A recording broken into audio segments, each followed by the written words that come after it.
It's time again for the Throttle Up Leadership Podcast with Dr. John Dentico. The mission of our podcast is to provide 21st century leadership training for a talent-driven economy.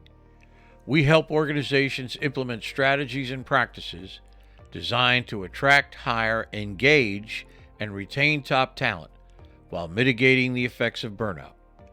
Our guests are experts in various fields of organizational dynamics, including, but not limited to, leadership management, communication, and coaching. They bring a world of knowledge and solutions to our viewers and listeners. I am sincerely grateful for their participation and ideas.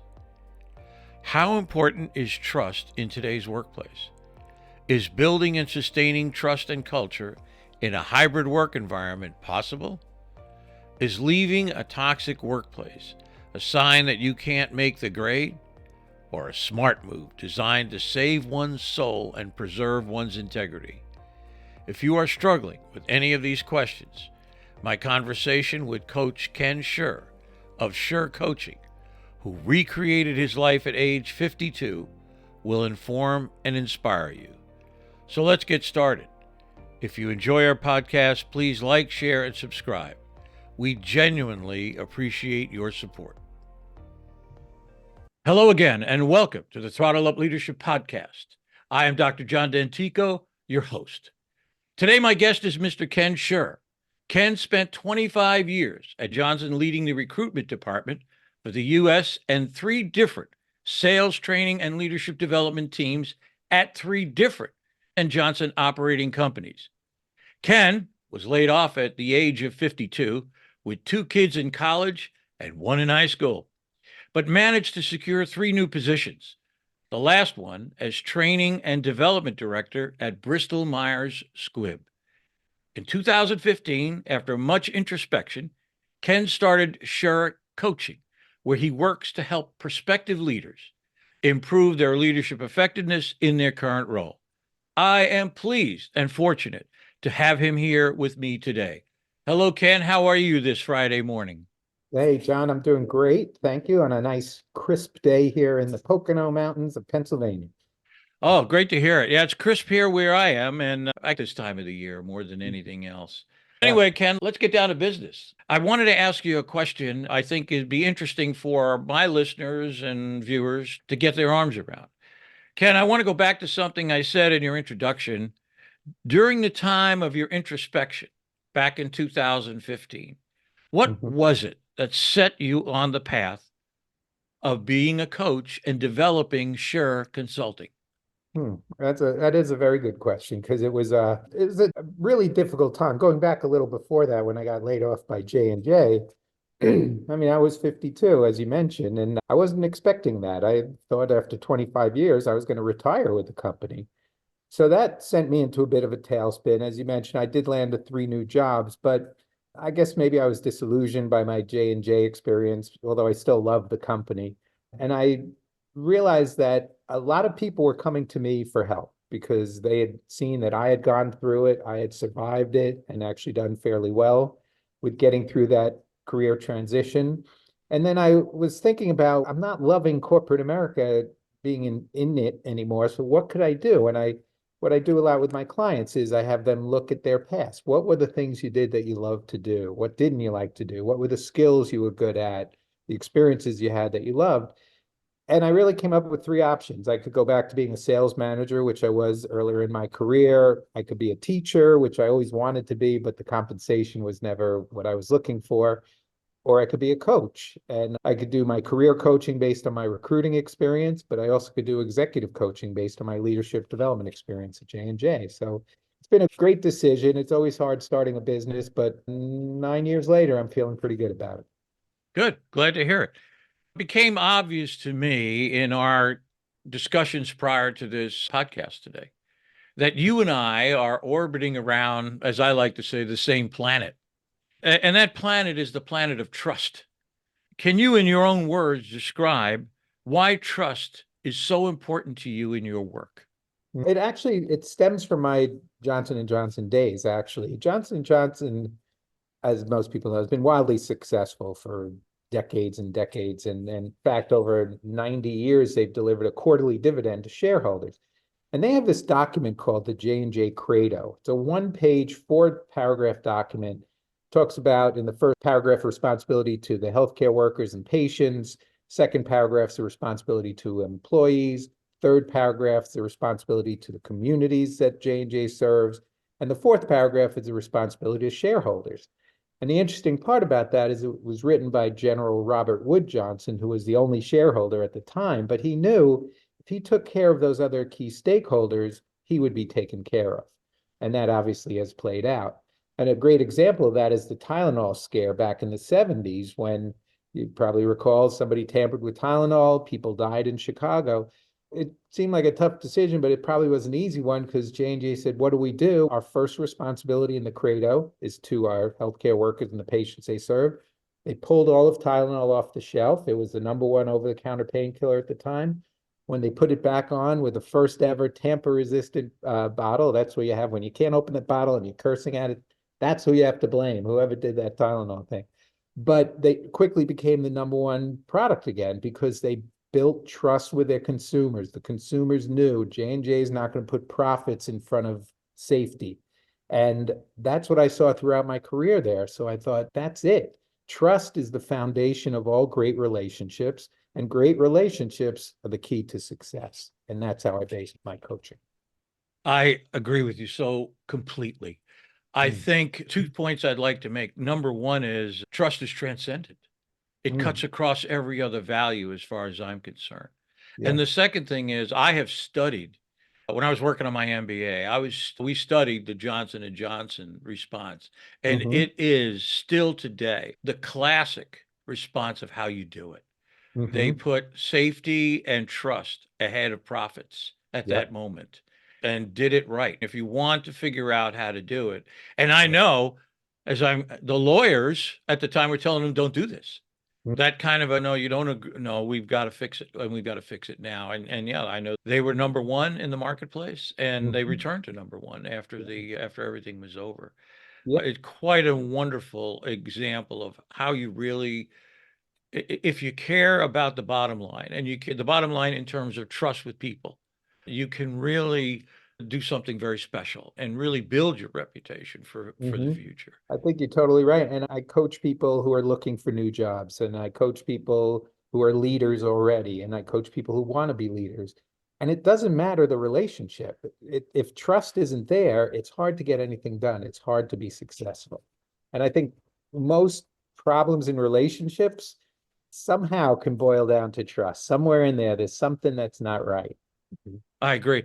If you have no trust, you have no relationship. It's as Yeah. simple as that. Mhm. So whether it's in your personal life or your professional life, Yeah. and it's something that I so completely believe in. And we can talk a little bit more about that. Ken, let me ask you a question. I'm gonna ask you a tough one now. Here it comes. Okay. Uh, can you give me and my listeners a real life example, without naming names, of course, Hmm. of how you used your trust model with a client? Can you describe for me the issue, what you did, and what the outcome of your coaching effort was? Yes. Okay. Yes, sure. That would be great. Well, first of all, just for the listeners too, my trust success model, trust, like all great models, is an acronym, right? It stands for transparency, results, understanding, simplicity, and teams. And each aspect of the trust model, I believe, can contribute to great leadership, to great success in general. In particular, I'm thinking about a leader who was really having problems with a direct report not producing what she thought this person should be producing. So some of our discussion was around expectations and communication of those expectations. And she said, no, she should know that's her job. She should know what she has to do, which Chad, I'm sure you've run into that too. It's not always the case. They don't always know. Sometimes you do have to spell it out. But the other thing I found was that she wasn't being transparent, the first T of the trust model, with her direct report. She wasn't giving her all the information she needed. She wasn't allowing her to do the work. So by not giving all the information she needed, her direct report couldn't take advantage of opportunities, couldn't handle challenges effectively without having to come back and ask the boss or just not do it. And then the supervisor saying, why aren't you getting the work done? In talking to the supervisor, I asked, why aren't you giving this information? And there really was never any good reason. Now, certainly there are some high level proprietary type info you don't want to share. But for the most part, I find that people hire people to do a job, but then don't open up and give them everything they need to do that job effectively. And then that turns into either micromanagement or it turns into disappointment because they haven't met expectations. By um, getting the leader to trust to be a little more, I don't know if vulnerable is the right word here, but to give the information to let that person do what they needed to do, she saw a lot of great outcomes. First of all, she saw better work. She saw this person start to take more initiative because she saw more opportunity because she was getting more information to work with. And it just changed their whole relationship overall. And that employee who was on the verge of a performance plan actually became a very strong employee. Yeah, it's great. I like to say we are a why-driven species. We Mm-hmm. like to know why we're doing something. Mm-hmm. And a lot of times that is skipped over. Mm-hmm. You tell people, okay, well, I want you to do this, but you never say, and here's the reason why we need to have this done. And Yeah. people go, oh, okay. Yeah. I got it now. Yeah, okay. I think, and maybe it's old school, John, but some leaders feel like I don't have to tell them why. I'm the boss. That's why they should say I'm the parent. That's why. That doesn't work very well. Especially in today's work world, especially when one of the things that I talk about is that people today want to be involved in the decision-making processes of the organization. This is a Mm-hmm. big thing with this five multi-generational workforce. And Mm-hmm. people think that boomers like me, we didn't want to know why. And the answer is, oh, yes, we did. We wanted to know why. But we worked in any case because we were taking care of a family or whatever. Mm-hmm. And it's become incredibly important, I think, to make sure that people understand that their efforts matter. People Mm-hmm. want to matter. They want Yeah. their work to matter, and helping them understand why it matters that they do a particular job, I think is so vitally important. I agree, John. I think that's great because there's always talk about employee engagement. And I don't know how can you get employees engaged if they don't know why they're doing what they're doing? The other thing is when they know why, they may see something that you don't see. They have a different Exactly perspective. right. Oh, we're doing this because of that. Have we ever thought of this? I think it's foolish and short-sighted if you're not getting your employees involved, the ones who are doing the work in helping make some decisions. I must sound like a broken record to my listeners, but I always say you never know where a good idea is going to come from. Yeah. And so Mhm. you got to let it in. And especially now, in this hybrid work environment Mhm. where new models of leadership, people are screaming for new ideas and new models of leadership, Yeah. even though they default to these Mhm. old hierarchical top down models. They're dead. As far as I'm concerned, they're dead. They're Yeah. gone. They're dead. And to think that you're going to get away with it, oh, guess what? I have a presentation titled The Talent Wars Are Over and the Talent Won. So Yeah. they're driving the boat here if you want to get good people in your organization. Yeah. Go I ahead. just think it's good business too. In my Johnson and Johnson days too, J&J was always at the forefront of doing things like giving employees money to go join a health club or just daycare, things like that. And I think it's analogous to what we're talking about because some people would say, oh, that's expensive. Why are you spending the money for that? But it's good business. It's showing you're putting your employees first, you're putting the talent first. And I think it was Max Kelleher from Southwest Airlines who said, employees come first. Because if you take care of the employees, they're going to take care of the business. And All I right. think that's what we're talking about. Oh yeah. There was a time in business when we would say things like take care of the customers, take care of the customers, take care of the customers, and at the Mhm. same time you're burning the employees out. Yeah. Yeah. Yeah. And it might have been Max, it might have been some other person who said, if you take care, as you said, if you take care of the employees, they'll take care of the customers. So that Hmm. it flows downhill. I agree. I agree completely. I wanted to ask you this. In our recent communication, the workup prior to again to this podcast, you mentioned that trust is more important now than ever before. especially as we emerge from the chaos of the pandemic and the challenges of a hybrid workforce. Ken, I guess the question for me is, how can a leader or a hybrid team build trust today? Yeah. That's a big challenge for sure. And that's went around a little bit, but to me, that's why trust is, I don't know if it's more important, but it remains a very important part of relationship. Because if I'm a leader and my workforce is remote, I need to know they're doing their job. I can't have to check in on them every day. I can't have to breathe down their throat. I think, and then just one other point on the maybe more of a negative side is that oftentimes people are leaders, companies are bringing people back to the office because they're saying we need the culture, we need the in-person interaction, which I get to some degree, but a lot of times those companies haven't developed that culture or that trust when they were in the office. So saying they can't develop it when people are remote, I think is a little bit of a weak excuse, actually. Anyway, to build trust with a remote team, I think a lot of it comes to communication.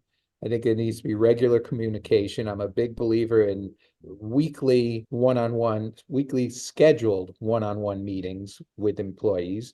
And these meetings aren't always about just the work. I think they need to be about how are you doing? What's getting in your way of being successful? What are your career aspirations? Do you want to be great in your current role? Do you want to get promoted? And when you have an understanding, which is the third part of my trust success model, of where that person is coming from and where they want to go, then your conversations, the assignments you give them, the support you give them, all those things are in the service of helping that person get to where they want to be. And I think when an employee knows that you truly do care about them, that's a big part of building trust. And by understanding where they're coming from and what they need to be successful, and sometimes that might mean, you know what, take the afternoon off, take care of your family. Those things go a long way in building trust and building that culture that you need. I agree. I think that's important. When I was a brand new, 22 years old, brand new naval officer, really truly living my dream to become a naval officer, the first thing I learned was that if you take care of your people will take care of you. Mm-hmm. And that has been a major theme in my work, in my Yeah. life, my book, Mm-hmm. all of the same thing. If you take care of your people will take care of you. And I've to use the famed chef Emeril Lagasse's tagline, I've kicked it up a notch to this idea that the job of a leader today is really to create an environment where people come to do their best work every single day. Mm-hmm. And if you concentrate on the environment, what it takes to do that, I think you'll be blown away by the results. Yeah. As far as trust is concerned, I'd like to mention this part in our discussion here. I have been using, in terms of a model, we talk about your model, but I have been using, call it the definitional model Mm-hmm. from Michael Josephson at the Josephson Institute of Ethics in Santa Monica. I think what he's done is just great, just brilliant. And Mm-hmm. he has four elements of trust. I'll just mention them here. One is integrity, having consistency among words and thoughts. You can't say one thing and do something else, that kind of a thing. The second is integrity, meaning not acting deceptively. The Right. third one is promise keeping, so important. You say you're going to do something, you got to do it, that kind Yeah. of a thing. And the other one is loyalty. And the issue that he brings about as loyalty is not necessarily loyalty to an individual, but Mm-hmm. loyalty to the mission, to the cause that you're engaged in, whether it's the mission of the organization or whatever. And I think it's so important that we talk about the elements of trust. I'm Mm-hmm. also probably will receive many pushbacks from psychologists, but I don't believe that trust is a behavior. I think it's an action. It's what you do. How do you build trust? You Yeah. build trust through actions. And to take it to the next level is mutual trust. Mm-hmm. So for me, it's more, and I'm sure you feel the same way. It's not just that the people trust the leader or Mm-hmm. that the leader trusts the people, but if you have a group of people, they have to trust one another. Mm-hmm. There has to, or else you have no cohesion. Someone's over here doing something else that's adverse to the Hmm. group as a whole or is holding the group back, there there's a loss of trust in Hmm. that area as well. So Yeah. that's the model I use. I'm going to get to know your model more because I think it's very interesting. I talk about it all the time. So the more I know about it, the more I see it from lots of different perspectives, it just incredibly helps me. So Ken, let me ask you one final question as I'm looking here. Okay. One final question, and that is simply this.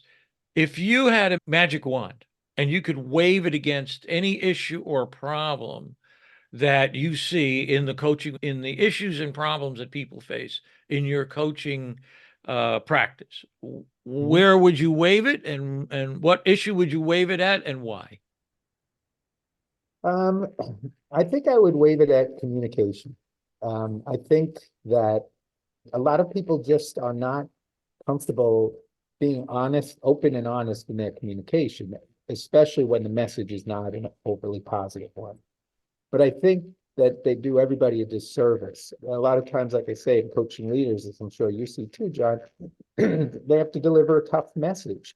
And it's very challenging for people. But I think if people are just fact-based, expectation-based, and kind, you could give hard feedback or tough feedback in a kind way, that could change a lot of things. And I think maybe coming a little before that as a leader, I think the one thing that leaders I think need to do more is be a little vulnerable, a little more vulnerable and show what I make mistakes too.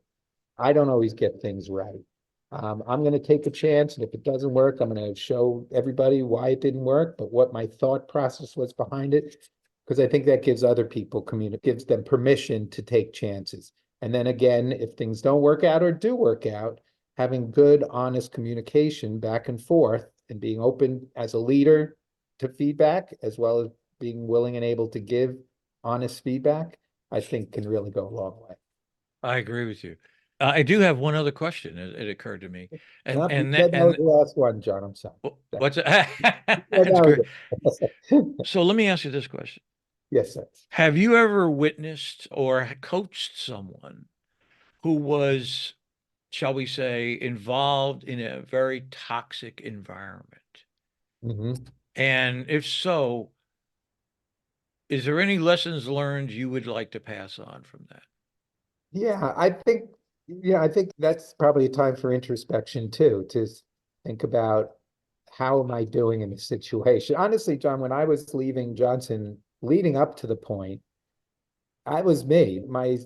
The last role I had at J&J, we got a new general manager. In our first meeting, he said to me that he'd led two training and leadership development teams in his career, and I would never live up to his expectations. That Wow. was our first meeting.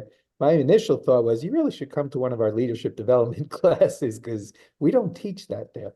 What I did in that case was I tried to, I learned actually what I shouldn't have done, but I thought I'm going to turn this guy around. I've done that in the past. I'm going to turn him around. I'm put in extra hours. I'm going to work harder. And I found that every day I drove to work, I'd feel this, I became aware of this stress in my stomach. I'd feel the tension. And what I should have done at that point was continue to do my job because I didn't want to give him any reasons to be correct. But maybe I should have started looking for other opportunities as well. And I think there comes a point where you do want to evaluate, is this the right job for me? Is this the right environment for me? Can I turn it around? And if I can't, what do I need to do? And I did not take that last step of recognizing I couldn't turn it around until it was too late. Hmm. So I think it's also, I always advise my people to confront the situation. If I have one now where this person said everything was going great, all of a sudden, I don't know what's going on. My boss doesn't seem happy with me anymore. And I said, have you had a conversation? No, I don't. Can I do that? I don't want to bring it to their attention. I said, it's pretty clear it's there. If you know it's there, I'm sure he knows it's there too. So you might as well try to get it out in the open, and that's the first step to determine whether it's a solvable situation or not. I think that's very worthwhile advice. I think that we talk about, you see a lot of issues about burnout. I'm working on on that problem myself. Hmm. And people just, God bless them. They just hang in there. They've got the, as you said, the traditional football in their stomach when they Mhm. go to work in the morning, as I like to say, Yeah. and they stick it out. And there comes a time when you have to really think about what this is doing to you and Hmm. perhaps and your family Yes. Hmm. and your family, because many times you bring it home Yeah. and your children may suffer. It rolls over to them, rolls over Hmm. to your significant other in It does. terms of how this is affecting them. It's affecting you and it's affecting them. And it's Yeah. just this death spiral, if you will. I was going to say that, and again, as a leader, you probably experience this too. The best situation going from a leader to maybe that person who's not getting it is when you help them realize that maybe they're not in the right job. And then I've had at least two cases, and believe me, I've had some where I've let people go. It hasn't been great, but at least two cases where people have come back to me and thanked me. Said, "What, Ken? I was not happy. I wasn't doing well. I love what I'm doing now. And if you didn't help me get here, I wouldn't have." And that to me, I mean, it didn't help me and my company at that time, but it was two of the most gratifying leadership examples I've had. I agree. And I think there's a side benefit or a subtle benefit to the organization that has created this toxic environment. And Yeah. that is that when people start to leave, when the organization, if you will, experiences a level of pain Hmm. because they've lost this talent, Yeah. I would hope somewhere along the line someone would say, why are people leaving us? Mm. What's Yeah. going on? We're not paying attention to this issue, and we Yeah. have to. So, in effect, by leaving and going on to something else, in a subtle way, you're helping that organization to come to a realization Hmm. that things are not right. When your turnover is 50 or 60%, someone needs to take a profound look Yeah. at what's really going on inside the organization. And I know you want to wrap up, so just one last point to that is it also fascinates me how rarely a leader, if their employee's failing, how rarely a leader will say, "What am I doing to contribute to that failure?" It's usually it's them. They're leaving, it's them. It's not me. Oh, agreed. Absolutely fantastic. Listen, Ken, you've been a great guest. I can't thank you enough for taking the time here this morning. I appreciate it so much. And to all of my listeners and viewers, thank you for joining us here at the Throttle Up Leadership Podcast. And remember, leadership is what people do together. Thank you so much, and you have a great day. Thank you, John.